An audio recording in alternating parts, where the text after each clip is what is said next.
নৱম বাৰ্ষিক অধিৱেশন। এই নৱম বাৰ্ষিক অধিৱেশন ভাগি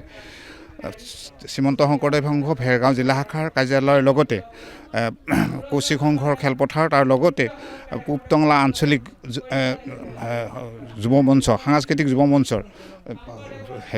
খেলপথাৰত দুদিনীয়া কাৰ্যসূচীৰে অনুষ্ঠানভাগি অনুষ্ঠিত হৈ আছে। ইতিমধ্যে যোৱাকালি অনুষ্ঠানভাগী দিনটোৰ কাৰ্যসূচীবিলাক হৈ গ'ল। আজি দ্বিতীয় দিনৰ কাৰ্যসূচী। দ্বিতীয় দিনৰ কাৰ্যসূচী ইতিমধ্যে ৰাতিপুৱাৰ পৰা বন্তি প্ৰজ্বলন, নাম প্ৰসংগ, ভাগৱত শোভাযাত্ৰা, তাৰ আগতে ধৰ্মধ্বজা উত্তোলন, এনেকুৱা কাৰ্যসূচীবিলাক হৈ আছে। এতিয়া আমাৰ মুকলি সভা অনুষ্ঠিত হৈছে। এতিয়া কথা হৈছে কি, আমি আচলতে পলাগড়বাসী ৰাইজৰ আমি সম্পূৰ্ণ সহায় সহযোগ, টংলা মণ্ডলৰ আতিথ্যত লগতে পলাগড়বাসী টংলাবাসী ৰাইজৰ সম্পূৰ্ণ সহায় সহযোগৰ মাজত অনুষ্ঠানভাগি অনুষ্ঠিত হৈছে। ইয়াত আমি আমাৰ উদ্দেশ্য, এই অনুষ্ঠানভাগি অনুষ্ঠিত কৰাৰ, টংলাত কি পলাগড়ত যিটো মানে অনুষ্ঠান হৈছে, ইয়াৰ দ্বাৰা যাতে আমাৰ সকলোৰে মাজত মিলাপ্ৰীতি আমি চলিব পাৰোঁ, যাতে আৰু আত্মাৰ উত্তোলন হয়, এইটোৱে আমাৰ প্ৰধান লক্ষ্য। প্ৰভু ভগৱন্তই নিশ্চয় কৃপা কৰিব আৰু অনুষ্ঠানভাগি নিশ্চয় সফল হ'ব বুলি আমি কামনা কৰিছোঁ। এই ক্ষেত্ৰত আচলতে আমাৰ অতি দুখ লাগে, আমি আদৰণি সমিতিৰ সম্পাদক হিচাপে আমি মানে বামহস্তৰ অতি কষ্টৰে তেওঁলোকে উপাৰ্জিত ধনৰ যিটো এটা এই অনুষ্ঠানভাগিৰ আগবঢ়ায়, আমাৰ আচলতে ল'বৰ কাৰণে বেয়া লাগে। মানে যিবিলাক মানুহে নেকি অতি পৰিশ্ৰম কৰি তেওঁলোকৰ পৰিশ্ৰমৰ এটা অংশ আমাৰ এই অনুষ্ঠানভাগিত দিয়ে, আৰু সেইখিনি আমি ভগৱন্তৰ ওচৰত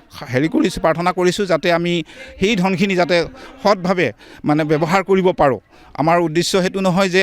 অনুষ্ঠানভাগি যিকোনো প্ৰকাৰে অনুষ্ঠিত হওক বা ৰাজনৈতিক নেতাৰ পৰা আমি পইচাবিলাক আনি আমি ইয়াত ব্যৱহাৰ কৰিম, তেনেধৰণৰ আমাৰ উদ্দেশ্য নহয়। আমাৰ সকলো যাতে ইয়াতে জড়িত হয়, আৰু আমাৰ এই মণ্ডলৰ লগতে জিলাখনৰ বা বান্ধৱৰ পৰা আমি বিভিন্ন ধৰণৰ সহায় সহযোগ ইয়াতে পাইছোঁ। প্ৰভু ভগৱন্তই নিশ্চয় তেওঁলোকক কৃপা কৰিব, কাৰণ ঘটনা হ'ল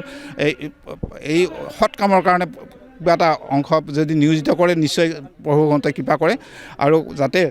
এই বাকী থকা সময়খিনি আৰু সভাখনৰ লগতে গধূলি আকৌ সাংস্কৃতিক অনুষ্ঠানো আছে, সেইটো চলি থাকিব। কালিও সুন্দৰভাৱে পৰিচালিত হৈছে, আৰু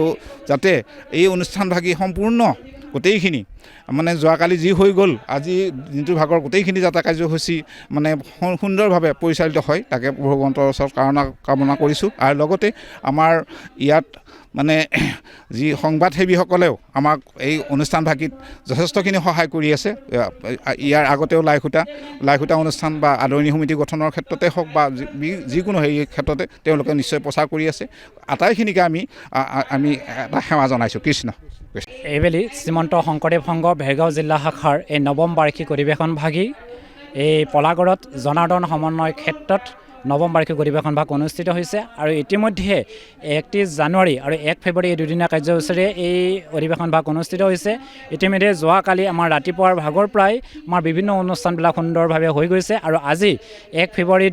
তাৰিখে আমাৰ ৰাতিপুৱাৰ যিটো আমাৰ পতাকা উত্তোলন কাৰ্যসূচী আমাৰ শ্ৰীমন্ত শংকৰদেৱ সংঘ ভেৰগাঁও জিলা শাখাৰ সভাপতি মাধৱ চন্দ্ৰ বৰুৱাই সেই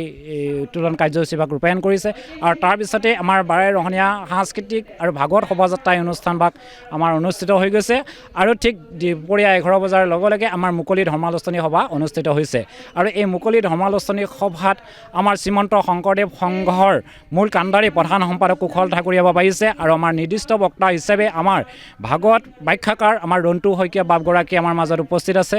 গতিকে ইয়াৰ পিছতে আমাৰ এই মুকলি ধৰ্মালোচনী সভাত আমাৰ কি হ'ব, এখন স্মৃতিগ্ৰন্থ উন্মোচন হ'ব, আৰু এই স্মৃতিগ্ৰন্থখন উন্মোচন কৰিব আমাৰ তিতাবৰ প্ৰাথমিক শিক্ষা খণ্ড বিষয়া হিতেশ্বৰ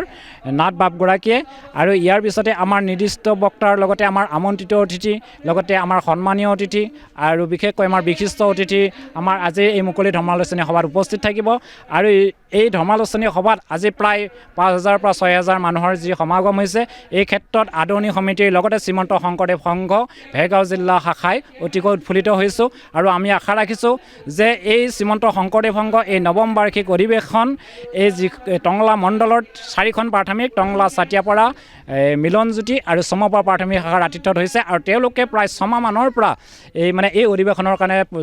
পূৰ্ণ প্ৰস্তুতি কৰিছে আৰু তেওঁলোকে আজি এই অন্তিম দিনত তেওঁলোকে সাৰ্থক হৈছে কাৰণ তেওঁলোকৰ ভকতৰ যিটো উপস্থিতি এই উপস্থিতি কিন্তু তেওঁলোকক আদৰণি সমিতিক যথেষ্টখিনি উৎসাহিত কৰিছে আৰু শ্ৰীমন্ত শংকৰদেৱ সংঘ ভেৰগাঁও জিলা শাখাও যথেষ্টখিনি উৎসাহিত কৰিছে আৰু এই দুদিনীয়া কাৰ্যসূচীত যোৱাকালি আমাৰ সাহিত্য আৰু সংস্কৃতি শাখাৰ মুকলি সভা হৈছে আৰু এই সাহিত্য আৰু সংস্কৃতি শাখাৰ মুকলি সভাত আমাৰ এই শিৰোমণি নামৰ এখনে আলোচনী মানে মুকলি কৰা হৈছে আৰু তাৰপিছতে আমাৰ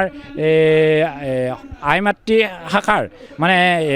শিশু আইমাতৃ কল্যাণ শাখা সমিতিৰ এখনি সাধাৰণ সভা অনুষ্ঠিত হৈছে আৰু তাৰপিছতে সন্ধিয়াৰ ভাগলৈ আমাৰ কি হৈছে সেৱা বাহিনীৰ সাধাৰণ পৰিষদৰ এখন সভা অনুষ্ঠিত হৈছে আৰু সন্ধিয়া 7 বজাৰ লগে লগে আমাৰ শ্ৰীমন্ত শংকৰদেৱ সংঘৰ ভেৰগাঁও জিলা শাখাৰ প্ৰতিনিধি সভাখন অনুষ্ঠিত হৈছে আৰু এই প্ৰতিনিধি সভাত শ্ৰীমন্ত শংকৰদেৱ সংঘৰ আগন্তুক যিখিনি কাৰ্যপন্থা সম্পৰ্কে এই প্ৰতিনিধি সভাত বিশদভাৱে আলোচনা কৰা হৈছে আৰু তাত আমাৰ 35খন প্ৰাথমিকৰ বিভিন্ন প্ৰাথমিক শাখাৰ প্ৰতিনিধিবৰ্গই মানে এই প্ৰতিনিধি সভাত অংশগ্ৰহণ কৰিছে গতিকে এই ক্ষেত্ৰত আমি শ্ৰীমন্ত শংকৰদেৱ সংঘৰ এই নৱম বাৰ্ষিক অধিৱেশনৰ আদৰণি সমিতিৰ যিখিনি